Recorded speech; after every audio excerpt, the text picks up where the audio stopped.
Glad to introduce our 17th head coach of the Denver Broncos to you, Vic Fangio. We're not going to cut any corners. There will be no death by inches. We're going to stress fundamentals. Inside the Broncos Media Center at the UC Health Training Center with head coach Vic Fangio. Coach, first of all, thank you for taking some time with us. We really appreciate it. 32 years in the NFL. Does this feel like the culmination of just so much success and hard work here in this league? A little bit feels like a culmination, but I think it feels more like a new chapter, and I'm ready to go. This time last week, you're preparing for Wild Card Weekend.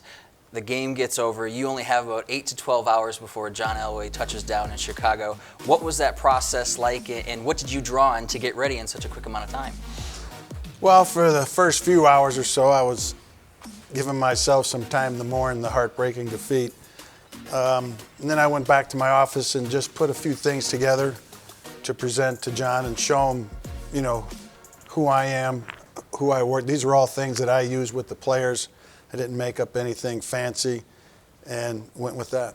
When you were a defensive coordinator for the Carolina Panthers, you have the unique distinction of facing John as a defensive coordinator and then as a head coaching candidate. He got the better of you in 1997 on his way to a Super Bowl, but when you are facing, what was it like to prepare for John as a player and then to prepare for John as an executive? We got him, though, when I was with the Saints one time. You did. Okay. You did. There wasn't a lot of time for me to prepare because we were in the playoff week.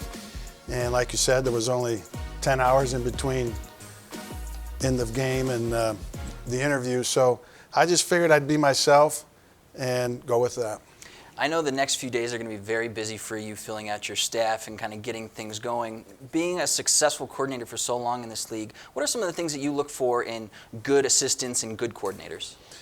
They have to be teachers first and foremost. The first thing we have to do with players is teach them their assignments, teach them the correct technique to execute those assignments. So the teaching part of it is paramount in deciding and hiring coaches. And then we want creative guys that can think outside the box, but yet have their beliefs and styles that they believe in and stick to it. We had a chance to catch up with a couple of the players previous to your, or after your press conference rather. Vaughn Miller telling us. Just about everybody, has raved about Coach Fangio. He's a great coach, and I'm looking forward to getting great coaching. Coach me, coach, coach me. What are you looking forward to most, seeing that excitement from the players, already on day one? I'm just looking forward to get to work with them. It's a step-by-step process. You have to establish your systems and then the assignments within those systems and then the techniques to execute those assignments. So I enjoy the grind of teaching and building through the process of putting a winning team on the field. You talked about this Broncos history, the tradition. Working so many years in the NFL, what's it like to be a part of it? Does your impression of it from the outside kind of live up to what you're feeling on the inside here in this organization? It does.